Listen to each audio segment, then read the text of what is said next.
وقال انفض على رسلک، فرمایا کہ علی جاؤ، جھنڈا لے لو اور جاؤ، علی رسلک اے علی مہل، بڑے پرسکون ہو کر، آہستگی سے، وقار سے، بڑی شائستگی سے. یہ رسل کا اصل معنی رسل الناقہ، یعنی اونٹنی کا دودھ دھونا، بڑی آہستگی سے، آرام سے. تو اس سے علی رسلک کہ آپ جاؤ بڑی آہستگی سے، وقار سے، بڑے دھیمے پن سے. حالانکہ جہاد کا میدان ہے، نعرے مارتے ہوئے جاتے، نعرہ باز قوم ہے نا ہم، احتجاج ہو، جلوس ہو، جلسے ہوں، لیکن شریعت کا یہ مزاج نہیں ہے. آہستہ وقار سے جاؤ. اسلام کا عمل بڑا دھیما ہے، دھیمے پن سے اسلام پھیلا. اس میں کوئی ایسی چیز نہیں کہ قوم کی دیواریں سیاہ کر دو، نعرے لکھ لکھ کر اچھل کود ہو، ریلیاں نکلیں. نہیں، بڑی آہستگی، وقار سے جاؤ اور بڑی شائستگی سے جاؤ. اور ایک حدیث میں آتا ہے کہ لا تلتفت یمینا ولا شمالا، اس طرح جاؤ کہ دائیں بائیں نہیں جھانکنا، پیچھے مڑ کے نہیں دیکھنا. یہ سامنے ان کا صحن ہے، خیبر کا ان کی بستی ہے، اس کی طرف چہرہ کر لو، جھنڈا پکڑ لو اور سامنے دیکھتے ہوئے جاؤ، نہ دائیں دیکھنا نہ بائیں دیکھنا. چلتے ہوئے دائیں بائیں دیکھنا بھی وقار کے منافی ہے. ایک شخصیت کا وقار سیدھا چلنا ہے، اور پیچھے مڑ کر دیکھنا پڑے تو پیارے پیغمبر کی سنت یہ تھی، آپ ٹھہر جاتے تھے، رک جاتے تھے اور پھر پیچھے مڑتے تھے. یہ نہیں کہ چلے جا رہے ہیں اور چہرہ پیچھے کی طرف ہے، نہیں، یہ وقار کے خلاف ہے، یہ مروت کے خلاف ہے، یہ چلنے کے ادب کے خلاف ہے. فرمایا جھانکنا نہیں، سیدھے جاؤ. جناب علی نے جھنڈا پکڑ لیا اور چلنا شروع کر دیا. حتی تنزل بساحتہم، اور سیدھا ان کا جو صحن ہے وہاں جا کر اترو، وہاں پہنچ جاؤ، وہاں جا کر اترو. جھنڈا پکڑ لیا اور چلنا شروع کر دیا. یہاں ایک بڑا اہم نقطہ ہے. چلتے چلتے جناب علی کو ایک بات پوچھنا یاد آ گئی.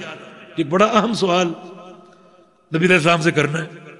اب چل بھی رہے ہیں، سوال بڑا اہم ہے، اور پیغمبر علیہ السلام کا فرمان بھی ہے کہ چلتے جاؤ، مانا رکنا بھی نہیں، جھانکنا بھی نہیں، چہرہ سیدھا رکھنا، سوال بھی کرنا.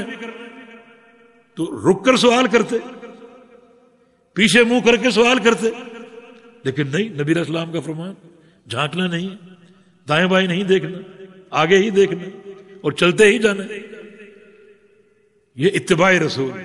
چلتے جا رہے ہیں اور چلتے چلتے پوچھیں یا رسول اللہ علی ما اقاتلہ، میں نے ان سے کس چیز پر قتال کرنا ہے اور کب تک قتال کرنا ہے؟ لڑائی کب تک جاری رہے، کب تک یہ جنگ جاری رہے؟ یہ سوال اہم ہے نا. لیکن پیچھے نہیں جھانکا. اللہ کے پیغمبر پیچھے ہیں، خیبر آگے، آگے رخ ہے، جھانکے نہیں، کھڑے نہیں ہوئے اور چلتے چلتے سوال کیے. اتباع رسول صلی اللہ علیہ وسلم، نبی علیہ السلام کی اتباع. یہ کسی تعویل کا متقاضی نہیں ہے کہ سوال کرنا بڑا اہم، رک جاؤں. نہیں، نبی علیہ السلام کو چلتے جاؤ. تو چلتے جا رہے ہیں اور چلتے چلتے یہ سوال کیا. اور واقعی اللہ کے بندو، اتباع رسول کا تقاضا یہی ہے کہ فوری اتباع ہو. استجیبوا للہ وللرسول اذا دعاکم لما یحییکم واعلموا ان اللہ یحول بین المرء وقلبہ.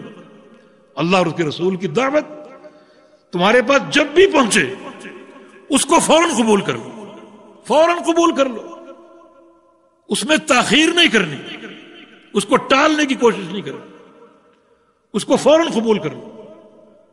اور اگر تاخیر کرو گے تو تمہیں ایک سزا مل سکتی، اور وہ یہ کہ اللہ تعالیٰ خود تمہارے اور تمہارے دلوں کے بیچ میں حائل ہو جائے، ایسی رکاوٹ بن جائے کہ دل کو بند کر دے اور پھر تمہیں کبھی نیکی کی توفیق نہ ملے.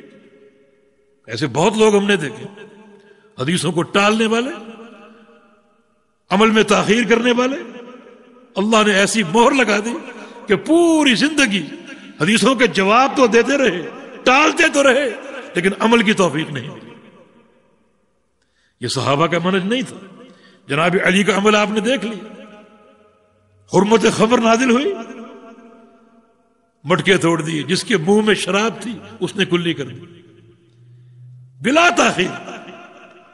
جناب حنظلہ کا واقعہ، شادی کا پہلا دن ہے اور باہر شور سنا، اپنے گھر میں اپنی زوجہ کے ساتھ ہے، باہر شور سنا تو باہر نکلے کہ کیا آواز ہے؟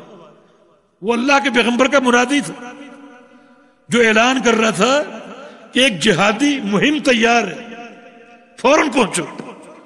اب سوچتے ہیں کہ میری شادی کا پہلا دن، غسل بھی کرنا، اگر گھر جاؤں گا بیوی کو بتانے کے لیے تو یہ تاخیر ہے، وہیں سے روانہ ہو گیا، نہ گھر داخل ہوئے نہ غسل کیا، وہیں سے روانہ ہو گیا کہ نبی علیہ السلام کا امر، فوراً پہنچو۔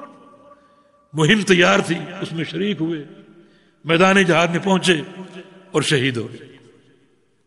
نبی علیہ السلام کا فرمان ہے کہ اورا ان حنظلہ تغسلہ الملائکہ، میں ایک منظر دیکھ رہا ہوں کہ اللہ کے فرشتے حنظلہ کو غسل دے رہے ہیں، اجر بھی ملتا ہے، ساتھ اللہ کی رضا بھی ملتی۔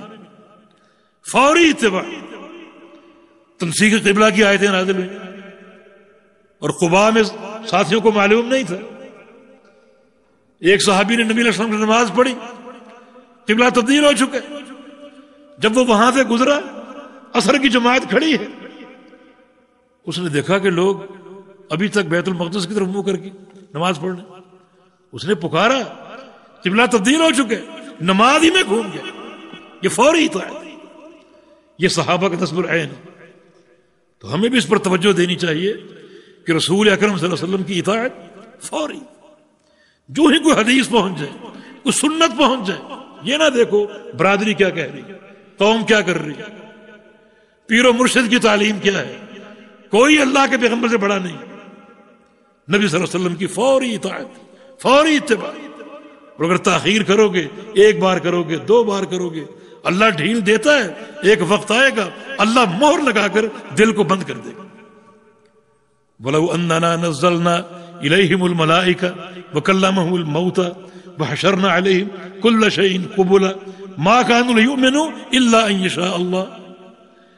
جس دل پہ اللہ کی مہر لگ جائے، اسے سمجھانے کے لیے آسمانوں کے سارے فرشتے آ جائیں، زمینوں کے سارے مردہ آ جائیں، اور کائنات کی ہر چیز آ جائے، اسے وعد کرنے کے لیے یہ سب مل کر بھی اللہ کی مہر کو نہیں توڑ سکیں۔